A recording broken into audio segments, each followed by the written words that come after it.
Karibu tena mtazamaji, na moja kwa moja tunaelekea maeneo ya Lavington ambapo seneta wa kaunti ya Baringo Bwana Gideon Moi anazungumza katika nyumba yake Bi Grace Kipchoin mwenda zake. Hebu tumsikize. And especially the issues of insecurity of the area.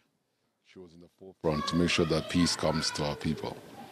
And it's up to us now who are left to continue with that work, to ensure that the people live in peace and harmony and continue their development. But we've lost the Iron Lady of Baringo, basically. And we were extremely proud of her. Thank you. Looking at how she died, we know she died of cancer-related complications.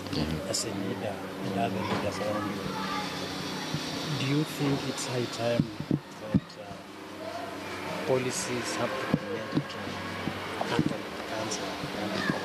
Yes, I agree with that. And I think other leaders have raised that fact because we've seen it extremely prevalent in Kenya, in Rift Valley.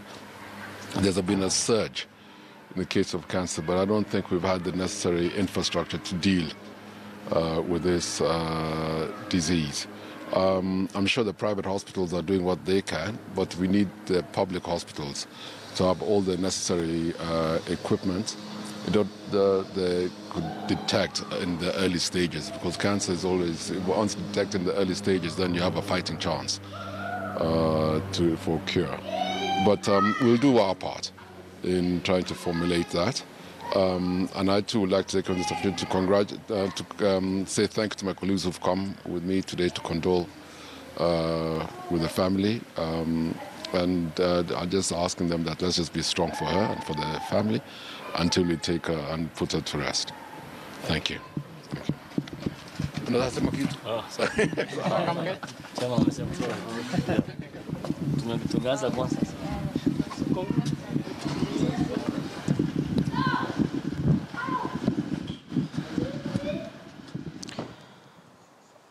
Na mtazamaji, bila shaka yule pale ni mwanasiasa na seneta wa Baringo ambaye ni Gideon Moi, pale akizungumza nyumbani kwake mwenda zake Grace Kipchoin aliyekuwa mbunge wa Baringo Kusini alipofariki wiki jana kutokana na kuugua kwa saratani kwa muda, mtazamaji. Na basi kutokana na wanahabari pale ambao watakuwa wanatujuza mengi zaidi ni ipi ambao wamekuwa kijiri pale nyumbani kwake na mipango ikoje kuhusiana na mazishi yake. Lakini kwanza kabisa, huko Mombasa tunaungana nao wahusika kwenye swala la kuwahamasisha wanamichezo dhidi ya kusisimua misuli michezoni. Walizungumza na wanahabari mapema leo asubuhi. For an engagement with Bandari Football Club, one among a series of such engagements which the Anti-Doping Agency of Kenya has organized together with the Kenya Premier League, which has 18 clubs. And so far we have done 16. This is the 17th group we are doing. Basically to sensitize and to educate the footballers, the football fraternity in this country about issues anti-doping. The perception previously may have been that anti-doping is only about athletics. But I want to clarify that in anti-doping we deal with all sports.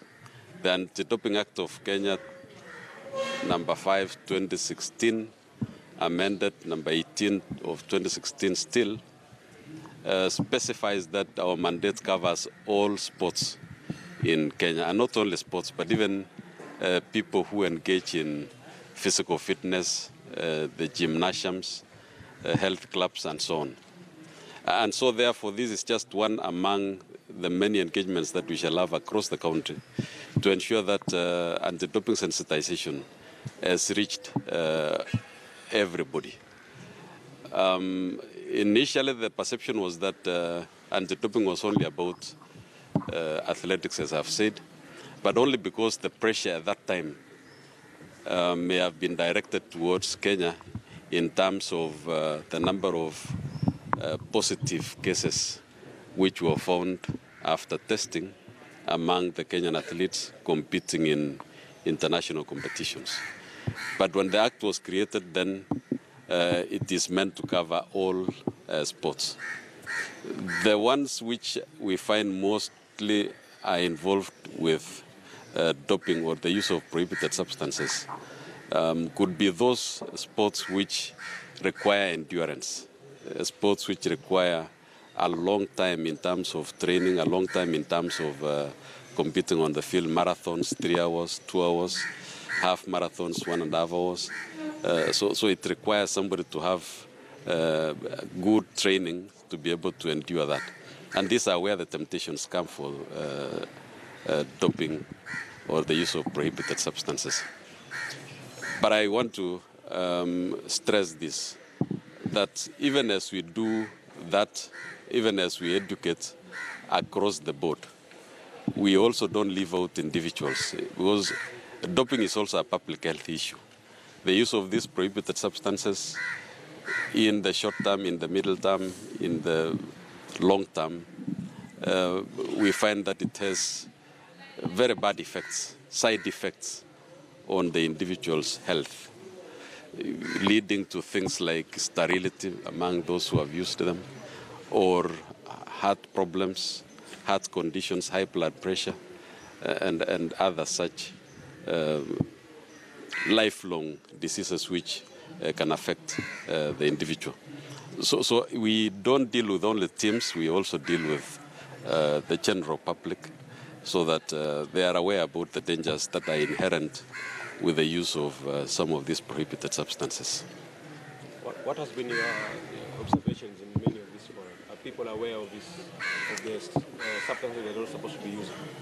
I want to say this. This is a fairly new field in this country.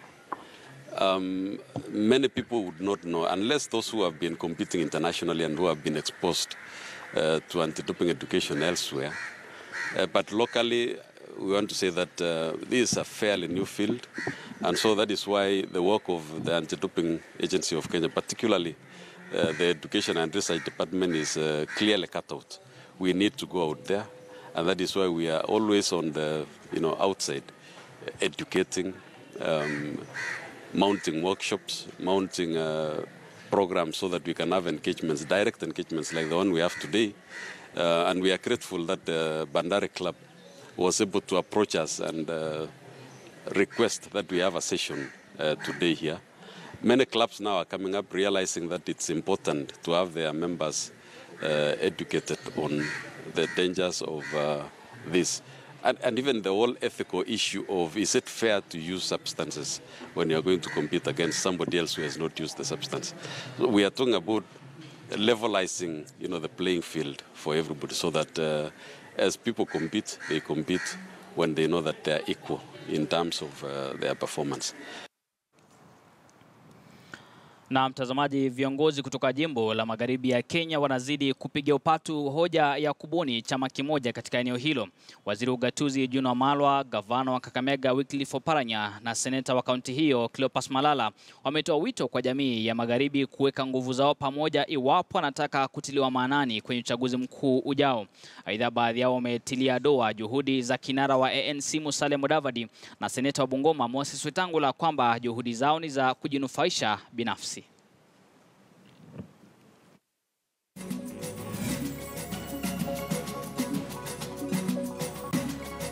Kama they have no new ideas or no new plans to show the way on how this can be achieved, they must start thinking of giving the opportunity to other leaders. Na nataka niseme Western has no shortage of leaders. Sisi tumedanganywa sana. Tangu mimi nizaliwe nimekuwa nikiambiwa Waluya kujeni pamoja. Lakini nimegundua hii imekuwa biashara ya watu wawili ama watatu. Wakati hao watu wana shida ndio wanasema wanataka umoja ya Waluya. Tukiwa pamoja na mimi siangalii vyama. Hata watu kutoka Jubilee, kutoka Ford Kenya, kutoka ODM, kutoka ANC, tuwaweke pamoja kama Kakamega. Na tukae na tuseme tunaweza kusaidiana au watu. Na baadhi ya wanasiasa kutoka eneo la Kisii sasa wanataka waziri wa usalama Daktari Fred Matiang'i kupewa nafasi kuwa naibu rais ifikapo mwaka wa 2022. Wabunge hao watatu, Silvanus Osoro wa Mugirango Kusini, John Oyoka wa Bonchari na seneta kuteuliwa Millicent Omanga, wanasema ni wakati sasa kwa mtu wa jamii hiyo kupewa nafasi kusaidiana na naibu rais William Ruto ifikapo wakati huo. Walikuwa wakizungumza wakati wa hafla ya kuchangisha pesa walikuandamana na Matiang'i huko South Mugirango.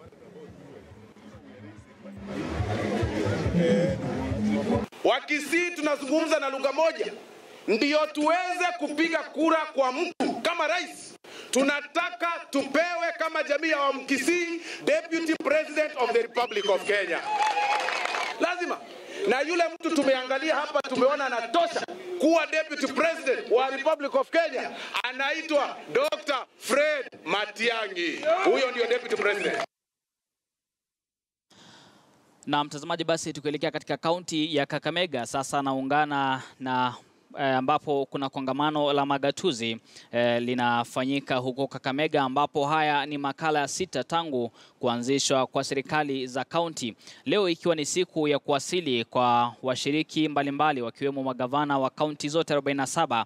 Kiti News tuko huko kukupa yanayojiri kwenye shughuli hiyo. Na sasa basi, kama nilivyokuarifu, nilikuwa naungana naye mwanahabari mwenzangu William Lusige ambaye atatuarifu mengi zaidi yani yapi ambayo yanajiri. William Lusige, hujambo na karibu sana kwenye taarifa za leo mashinani.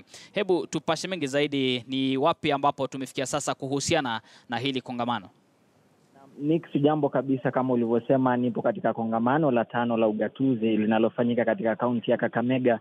Sasa hivi shughuli ni kuwasili kwa wageni na kuweza kujisajili, lakini kumekuwa na vuta nikuvute, manake inaonekana ni kana kwamba ule mpango mzima wa kuwasajili wageni hauku umepangwa vizuri. Wageni wengi wamefika, lakini ile safari ya kupokelewa na labda kupata zile kadi za kuwaruhusu kuingia katika ule ukumbi wa kongamano ni kana kwamba inachukua muda sana. Kwa hivyo watu wengi wamekuwa kilalamika, huku wengine wakisema labda hapana uwazi mzuri. Kwa hivyo hiyo ndio changamoto tu kubwa. Wageni wamefika, lakini kuwapokea imekuwa ni shida kidogo, manake usajili unafanyika katika shule ya msingi ya Malemba ambayo iko mita 500 tu kutoka ule ukumbi ambao umeweza kujengwa katika shule ya upili ya Kakamega, ambapo mkutano huu ama kongamano hilo litakuwa linafanyika. Kwa hivyo sasa wageni wanawasili, wanaendelea kuwasili, na kile wanachofanya wanapofika wanajisajili kwanza, alafu baadaye sasa wanaweza kuruhusiwa kuweza kuingia na kuondoka katika shule hii na kwenda katika shule ya upili ya Kakamega, ambapo kongamano hilo litakuwa linaanza rasmi kabisa hapo kesho Rais Uhuru Kenyatta atakapohudhuria.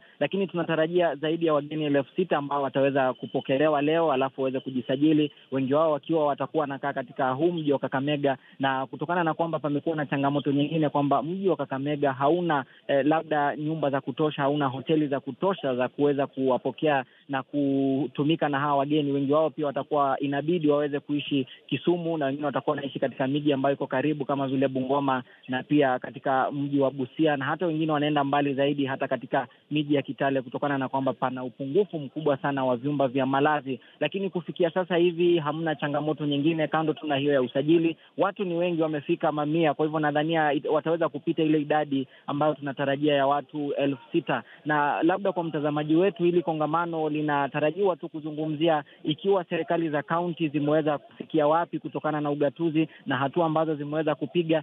Kuna changamoto kama zile ambazo tumekuwa tunashuhudia hivi majuzi kwamba serikali kuu imekuwa inachelewa kutuma fedha katika serikali za kaunti, hizo kulemaza baadhi ya shughuli. Kwa hivyo kongamano hili linatarajiwa kuzungumzia masuala kama hayo na labda kuweza kuibua hisia ikiwa wataweza kupata suluhu ama wataweza kufanya kitu gani ili kuweza kuepuka changamoto kama hizo katika siku zijazo. Kwa hivyo kwa mtazamaji wetu tu, sasa shughuli inayoendelea katika shule ya msingi ya Malemba ni kule tu kuwasili kwa wageni na kupokelewa na kuweza kujisajili. Nick. Na Lusige, uko katika kaunti ya Kakamega, nitakuuliza hili swali kama mwanahabari na vile kama mkazi maeneo yale. Labda katika miaka ambayo tangu mwaka 2013 tupate ugatuzi, una yepi ya kujivunia kama mwananchi wa Kenya kuhusiana na hili swala la ugatuzi? Na suala la ugatuzi, na tunapozungumzia zile ajenda 4 ambazo zitakuwa zinajadiliwa sana katika kongamano hili, ambazo ni ajenda za Rais Uhuru Kenyatta, mojawapo ikiwa ni afya kwa wananchi, ya pili ikiwa ni kuweza kuhakikisha kwamba kuna makazi, na ya tatu ikiwa ni kuhakikisha kwamba kuna chakula cha kutosha, na labda ya nne kuweza kuanzisha vile viwanda vya uzalishaji. Nadhani katika kaunti ya Kakamega kitu ambacho kimeweza kufanikiwa zaidi labda tu ni kuboresha miundombinu kama vile barabara na pia afya. Kwa upande huu wa Kakamega nimeshuhudia kwamba kuna hospitali ambayo inajengwa kubwa zaidi, ambayo itakuwa inatarajiwa kuwa ni ya mafunzo, na pia inatarajiwa kuwa itakuwa inatoa huduma za matibabu. Kwa hivyo ugatuzi umeweza kusaidia kwa kiasi fulani, lakini hatuwezi tukasema kwamba ile 100% ya matarajio ya Wakenya ambayo walikuwa nayo labda kabla ya ugatuzi kuanza imeweza kufikiwa, kwa sababu tumeona changamoto nyingi zikiweza kujitokeza. Nilipokuwa nazungumza na baadhi ya wananchi hapa, wanasema ingawa kwamba ugatuzi uliweza kuleta fedha mashinani, lakini pia uliweza kuleta ufisadi pia katika maeneo haya mashinani. Kwa hivyo wanasema kuna hatua ambazo wameweza kuchukua, kuna manufaa ambayo wameweza kuona labda katika sekta ya afya, kidogo kidogo katika sekta ya elimu, lakini wanasema katika sehemu nyingine pia ugatuzi huu umekuwa na madhara kwa kiasi kikubwa, manake ufisadi umeweza kuendelea juu zaidi na kukua, hasa katika maeneo ya mashinani ambapo labda fedha hazijakuwa zinakusanywa, na zinapokusanywa labda zinaingia katika mifuko ya watu, lakini kwa kiasi fulani mgala muwe na haki yake umpe. Kwa hivyo tunasema pia ugatuzi umeweza kuleta manufaa hasa katika kaunti ya Kakamega na eneo la Magharibi ambalo nimeweza kuzunguka sana. Kitu ambacho kimenufaika zaidi ni miundombinu pamoja na sekta ya afya na elimu pia kidogo, Nick.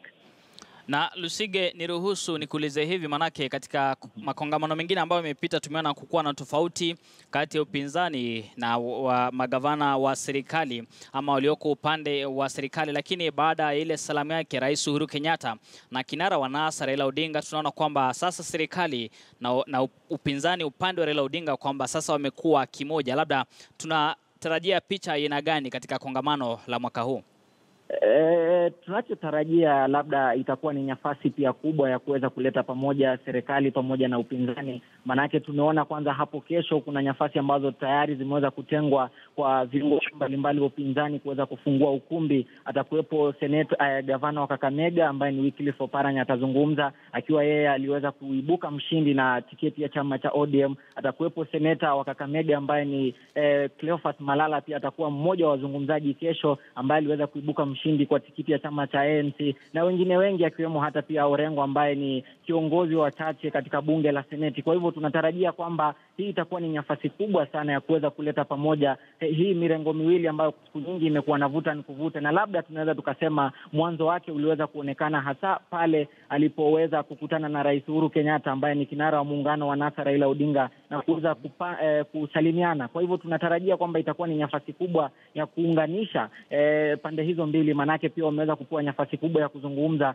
Hao wachache ambao nimetaja ni baadhi tu ambao watakuwa wanawakilisha upinzani, kando na kinara wa muungano wa NASA na pia kiongozi wa chama cha ODM Raila Odinga ambaye pia atakuwa anatoa hotuba kubwa katika kongamano hili. Kwa hivyo tunatarajia kwamba itakuwa ni njia mojawapo ya kuweza kusuluhisha migogoro ambayo imekuwepo. Manake nilipokuwa nazungumza na gavana wa Kakamega, yeye alisema hakuteuliwa wala hakuibuka mshindi kuhudumia labda wale wafuasi wake pekee. Yeye ni gavana wa pande zote mbili. Kwa hivyo ni kitu ambacho kinaashiria kwamba yuko tayari kufanya kazi na serikali, na pia tunatarajia pia wale viongozi wengine wa upinzani watakuwa tayari kufanya kazi na serikali, na labda wataweza kuelezea zaidi zile changamoto ambazo wamekuwa wakipitia, na labda wanadhani ni kitu gani ambacho serikali inayoongozwa na Rais Uhuru Kenyatta inafaa kufanya ili waweze kushikana mikono na kuweza kuendeleza labda maendeleo katika kaunti na katika serikali kuu pia.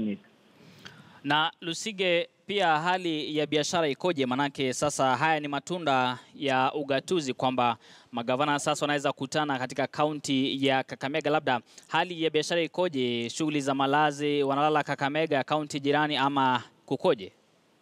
Nadhani asubuhi nilikuwa najaribu kuzungumza na wale wafanyabiashara wadogo wadogo, wale wa kawaida, labda wale jamaa wa kuendesha zile tuktuk, kuendesha pikipiki, kwa sababu wao ndo wananchi wa kawaida hapa. Wengi wao hawajaweza kupata manufaa makubwa, lakini wale ambao wameweza kufanikiwa au labda ambao wanaweza kuchuna matunda kutokana na kongamano hili ni wale wamiliki wa hoteli mbalimbali na maeneo ya malazi. Katika kaunti ya Kakamega kwa majuma matatu yaliyokuwa yamepita, hoteli zote ziliweza kuwa zimejaa, yani wageni ambao walikuwa tayari washalipia vile vyumba. Kwa hivyo kufikia sasa hamna chumba chochote ama hamna hoteli yote ambayo mtu anaweza kupata nafasi labda ya kulala, na wengine imewabidi sasa waweze kuenda katika kaunti ambazo ni jirani, mojawapo ikiwa ni Kisumu, ambayo itakuwa ni nyumbani kwa magavana wote ambao wametoka mbali. Alafu wale watu wengine ambao wamesalia pia watakuwa wengi wanapata malazi katika kaunti jirani ya Bungoma, wengine wanaenda hadi katika kaunti ya Busia, na wengine wanaenda mbali zaidi hadi katika kaunti ya Trans Nzoia. Kwa hivyo wenyeji wale wa kawaida, yule mama wa kuuza mboga ama labda yule jamaa wa kuendesha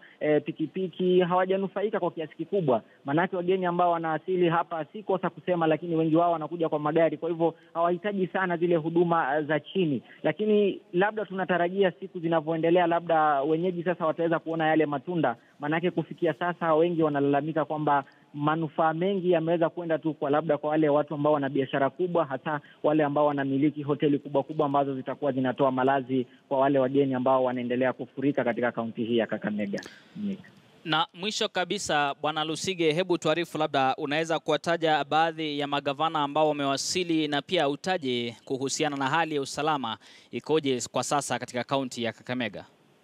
Naam, usalama umeweza kuboreshwa zaidi. Tulipokuwa tunazungumza na baadhi ya maafisa wa polisi, waliweza kutufahamisha tutakuwa na zaidi ya maafisa 600 watakao kuwa wanapiga doria kila siku katika eneo hili ama mji huu wa Kakamega. Lakini pia wameweza kufunga baadhi ya njia ambazo wenyeji labda hawaruhusiwi, wakisema kwamba ni kuboresha tu hali ya usalama. Na pia katika lile kongamano, kama nilivyoweza kusema, huwezi ukaruhusiwa kuingia katika shule ya upili ya Kakamega bila ya kuwa na ile kadi maalum ambayo sasa hivi ina mshike, manake ni kama ile mitambo ambayo ilikuwa inatengeneza kadi hizo imeweza kushindwa nguvu. Kwa hivyo ndo nilivyosema tangu mwanzo, wenyeji ama wageni wameweza kufurika, wanalalamika labda kule kupokelewa kumechelewa. Kwa hivyo usalama umeweza kuboreshwa zaidi. Lakini kando na hayo, magavana ambao tayari wameweza kuwasili, wengi wao walitangulia kwanza kufika Kisumu, manake Kisumu ndiko watakapokuwa wanalala katika muda wa siku hizo 5. Nimezungumza na baadhi, ameweza kuwasili gavana wa Bungoma, anajulikana kama Wycliffe Wangamati,